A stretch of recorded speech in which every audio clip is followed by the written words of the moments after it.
Ipadadyo ng paghisgot sa Santo Rosario nga ang Santo Rosario mao kini ang powerful prayer nga gikahadlukan sa mga devil or sa mga evil spirits. O kay ngano tungod kay mao kini ang istorya ni Jesus sa iyang pagpakatawo aron ang katawhan aron kita maluwas pinaagi sa Birhen Maria sa mga hiyas ni Birhen Maria sa iyang pagkaginahing pinili sa Ginoo aron pagpatuman sa kasulatan sa pagluwas sa katawhan o sa kalibutan. Ug kay nagpakatawo man, mao ni ang joyful mysteries nga atong paghandumon or i-recite.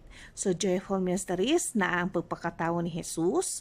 There's dyan nagpakatawo, dili pagdako ni dyan naa og naadyoy mga ministry ni dyan na as the apostolate. Kumbaga, mao ni ang mga sa luminous mystery or the mystery of light kinahanglan ta mahimong kahayag sa uban, mo reach out jud ta sa uban, mo serve jud ta sa uban, mugawas ta sa atong comfort zone ug sa atong dagan sa kinabuhi